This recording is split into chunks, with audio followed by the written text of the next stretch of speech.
Marvel का most awaited तो नहीं कहेंगे, मार्वल का व्हाट इफ सीजन 2 का एपिसोड 1 आ चुका है जिसका नाम है what if nebula join Nova. Title से ही बहुत कुछ समझ में आ जाता है कि भाई इस एपिसोड में क्या होने वाला है, चीजें कैसी होने वाली हैं। तो आगे बढ़ने से पहले ही बता दूं, स्पॉइलर अलर्ट, तो भाग जाओ। एपिसोड 1 की कहानी कुछ इस तरह है कि भाई 2014 का इवेंट चल रहा है। यहाँ पर कोई भी गार्जियन ऑफ द गैलेक्सी नहीं बनी है। यहाँ पर रोनन को किसी तरह पावर स्टोन मिल जाता है। यहाँ पर वो थैनोस को धमकाने के बाद भी जेंडार को तबाह करने से पहले वो सीधे थैनोस से फाइट करता है, जिसपे वो जीत भी जाता है क्योंकि भाई थैनोस पे कोई स्टोन नहीं था और उस वक्त इस पे पावर स्टोन था, जो कि भाई एक थैनोस को निपटाने के लिए काफी था मेरे ख्याल से। तो जैसा कि तुम इस फ्रेम में देख सकते हो, थैनोस का हेलमेट दिख रहा है, थैनोस की गद्दी दिख रही है जिस पर कोई नहीं है, और इसी तरह मान सकते हैं कि भाई गमोरा को भी ये मार चुका होगा। जबकि देखा जाए तो अपने मेन यूनिवर्स में रोनन पावर स्टोन को लेके सीधे जेंडार पे अटैक कर देता है। खैर अपन कहानी पे लौटे, उसके बाद नेबुला को वो स्पेस में मरने के लिए छोड़ देता है, लेकिन नेबुला एक साइबोर्ग है, रोबोटिक्स पार्ट है, तो उसको उतना फर्क नहीं पड़ता है। और अगर उसकी जगह कोई और होता ना तो उसका हाल मुंह फूल जाता।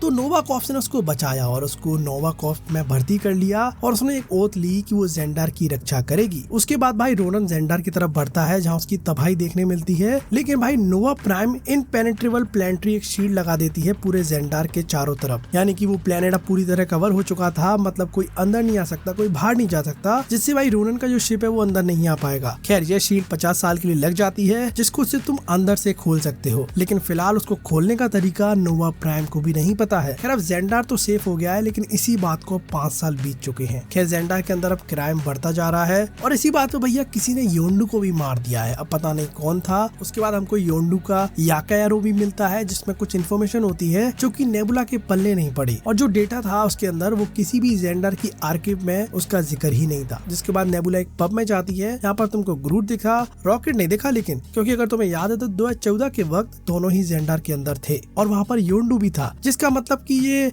शील्ड लगने के बाद ये योंडू भी यहीं फंस गया। ऊपर से यहाँ पर ड्रैक्स भी दिखा। उसके बाद हमको हावर्ड द डक दिखा जो कि कलेक्टर के जहाँ था, जो कि अब पब को रन करता है। खैर नेबुला उसको डेटा दिखाती है जिस पर डक को कुछ समझ नहीं आता, लेकिन वहाँ पर कॉग आ जाता है। खैर अगर अपन टाइमलाइन के हिसाब से चलें तो अभी का वक्त है 2019। थॉर रैग्नारोक के इवेंट होते 2017 में, यहाँ पर अपन को कॉग दिखा था, वो भी सकार पे। इसका मतलब है कि कॉग पहले जेंडार पे ही रहता था। यहाँ पर सकार वाले उसको उठा के ले जाते हैं, चैंपियन चाहिए उनको भी लड़ने के लिए, तो शील्ड लगने के बाद वो भी यहाँ नहीं आ पाए।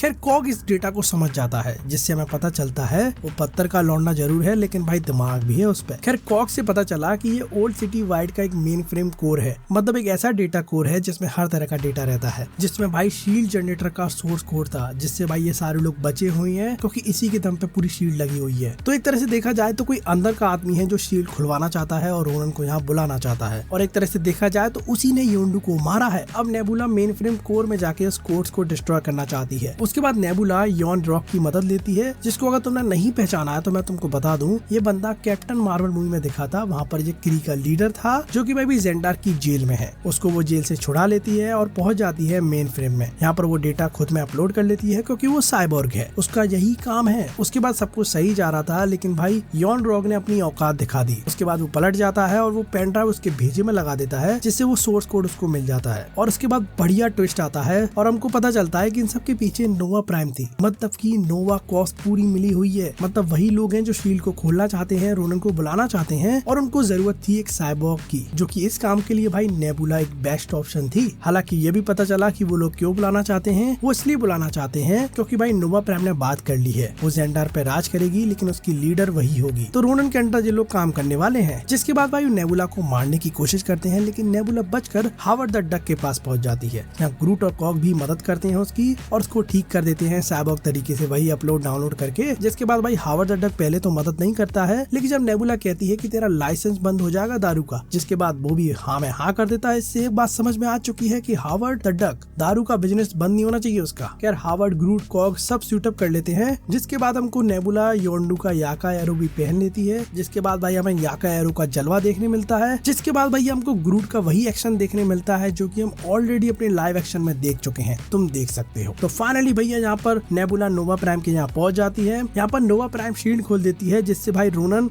रोनन जेंडार में घुसने की कोशिश करता है, लेकिन नेबुला को नोवा प्राइम पे पहले ही शक हो गया था। तभी उसने सोर्स कोड में बदलाव कर दिया था जिससे भाई शील्ड ऑटोमेटिक बंद होने लगती है और इस शील्ड के बीच में रोनन का शिप आ जाता है जिससे भाई उसका शिप तबाह हो जाता है और रोनन कुछ कर पाता, कुछ समझ पाता उससे पहले वो निपट जाता है क्योंकि उसको संभलने का मौका नहीं मिला। खैर उसके बाद नेबुला सबसे लड़के नोवा प्राइम खुद नीचे गिर जाती है, मतलब फाइनली नोवा प्राइम मर जाती है और एक तरह से देखा जाए तो जेंडार अब रोनन से बच चुका है और जेंडार को रन करेगी नेबुला। चलो भाई कम से कम इस यूनिवर्स में तो अपना जेंडार बच गया। खैर इस एपिसोड के विजुअल काफी अच्छे थे, मतलब शुरुआत में थोड़ा अच्छा खासा मजा आ जाता है क्योंकि वो बारिश वाला सीन काफी अच्छा लगा। खैर व्हाट इफ की कहानियां कुछ ऐसी होती हैं जिस पर विश्वास होता है ना वही चाकू मारता है, जैसे नोवा प्राइम ने करा। खैर व्हाट इफ की कहानियां किस्मत का खेल होती हैं। यहाँ पर देखा जाता है एक बुरा इंसान कैसे अच्छा बन जाता है क्योंकि उसके आसपास की चीजें ऐसी होती हैं जो उसे अच्छा बनने पर मजबूर कर देती है। तो भाई एपिसोड 1 तो यही था और एक तरह से देखा जाए तो व्हाट इफ सीजन 2 के किक ऑफ के हिसाब से ये एपिसोड सही था, डिसेंट था। अब भाई कल देखते हैं क्या होगा। खैर तुमको ये वीडियो कैसा लगा तुम कमेंट में जरूर बता देना। तो भाई मिलते रहेंगे।